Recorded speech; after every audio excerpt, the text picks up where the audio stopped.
Bonjour à tous, aujourd'hui revue très rapide sur une box, la fameuse iStick 100 watts TC, nouvelle génération, la iStick 100 watts, la première était dégueulasse, moi celle-ci je l'ai adoptée, franchement c'est une très bonne box, en plus elle a un switch à l'X-Cube 2, moi je trouve ça plutôt pas mal, ça va plutôt bien, on se retrouve tout de suite en gros plan très rapide pour faire un petit peu le tour, et on voit à l'issue pour faire notre conclusion. Donc nous voici en gros plan concernant la nouvelle iStick 100 TC, donc la boîte, c'est une boîte ordinaire.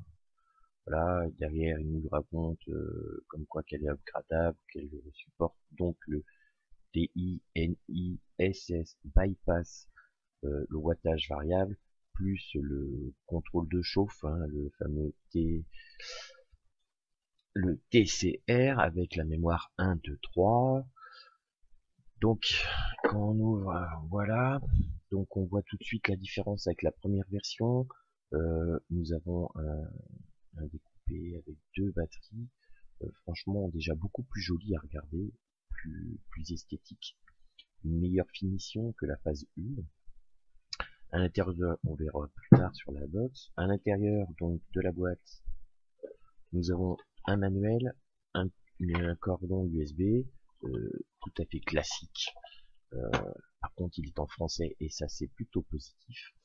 Donc on va regarder tout de suite la box qui nous intéresse. Donc elle fait une longueur de 52 mm par une hauteur de 94 mm et une largeur de 23 mm. Donc déjà, elle n'est pas très grande. Moi j'ai des petites mains, franchement c'est discret. Pour une double accu, c'est déjà bien. Que dire dessus? Bah, la finition a l'air sympa. Voilà, la peinture est pas mal.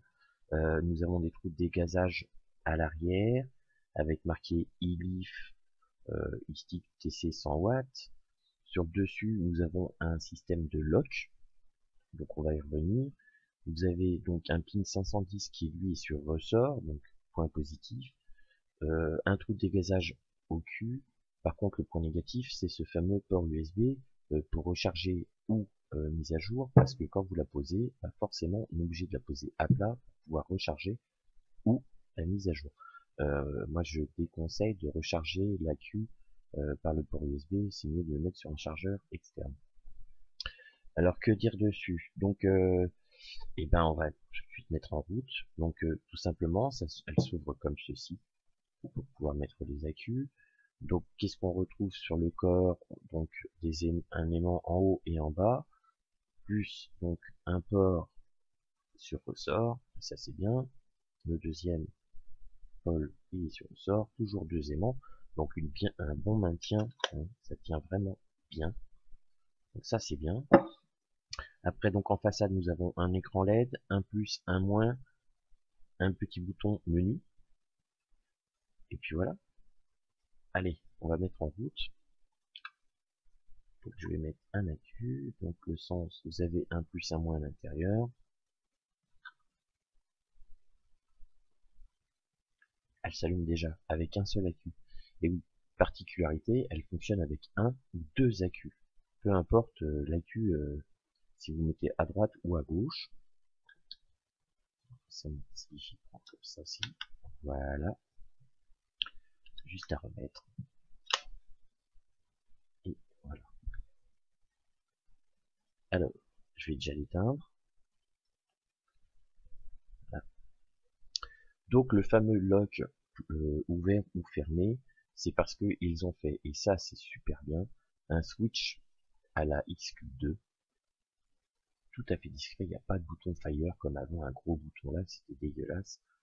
Là, on a quelque chose qui se lock en plus, donc vous avez la sécurité, ça ne marche plus, et là, ça fonctionne. Donc pour l'allumer, c'est très simple, 1, 2, 3, 4, 5, et elle est allumée. Focus, merci. Voilà. Donc on retrouve un écran classique chez iLeaf, donc je rappelle, hein, donc un bouton menu, plus, enfin le moins, le plus, et donc ici vous avez donc le niveau de batterie, le home pour savoir votre valeur de résistance, le voltage qu'elle décharge et la puissance en watts.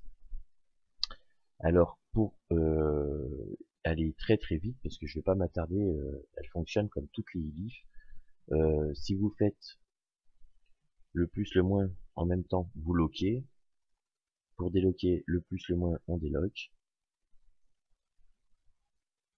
tout simplement.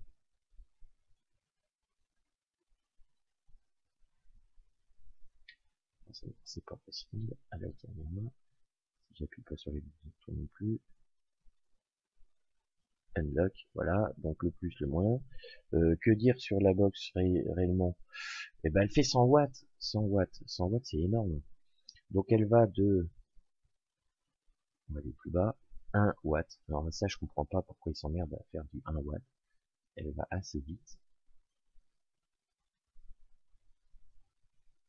jusqu'à 100 watts.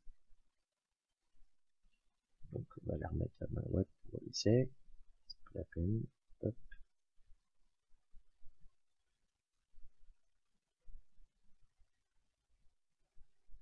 Voilà, 20 watts, ça suffit largement pour l'appeler tout à l'heure. Que dire dessus? Alors c'est simple, pour changer les menus, ah, je mets comme ça, c'est plus simple. Pour faire les menus, donc on suffit d'appuyer simplement sur le bouton. Là, on passe en bypass. Là, vous allez passer en contrôle de température ENI, température TI pour titane, le SS, les M1, les M2, les M3 pour le contrôle de chauffe. Donc ça, c'est plutôt positif. On peut pas dire grand chose de négatif sur cette box. Sincèrement, elle est bien finie, c'est propre, ça marche bien. Donc voilà, je vais pas rentrer dans les détails techniques à 100%. Vous avez donc pour bloquer la valeur de résistance, on suffit d'appuyer sur le Fire plus le plus. Vous allez avoir un petit cadenas qui va se mettre pour bloquer votre résistance. Ça c'est plutôt positif aussi. Franchement, elle a tout pour elle, voilà. Donc on va vite fait se retrouver en plan large, voir comment ça va, comment ça fonctionne, et puis à tout de suite. Donc voilà un gros plan très rapide. Je vais pas faire des revues techniques, machin. Il y a un manuel qui est en français et qui vous explique très très bien comment elle fonctionne. Moi, franchement, l'histoire de une batterie ou deux, c'est le top.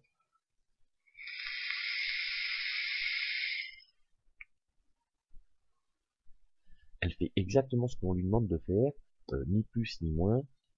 L'histoire que, voilà, ça fonctionne, tac, j'ai enlevé une batterie, tout simplement. Voilà, le switch, ça fonctionne. Ça, c'est bien.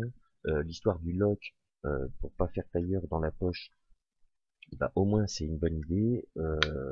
Voilà, il n'y avait pas ça sur Xcube. Ça, moi je trouve que c'est bien. Les aimants tiennent très très bien. La qualité de finition est bonne. L'encombrement, moi j'ai des petites mains, c'est pas mal. C'est clair, c'est visible, c'est juste du e-leaf, du pas cher, qui fonctionne bien. 100 watts, ça suffit largement. Moi je dis, bah, testez-la, et puis vous verrez, je pense que vous l'achèterez. Je vous dis à tout de suite pour une prochaine revue. Franchement, les Chinois sont en train de nous sortir des petites box super sympas.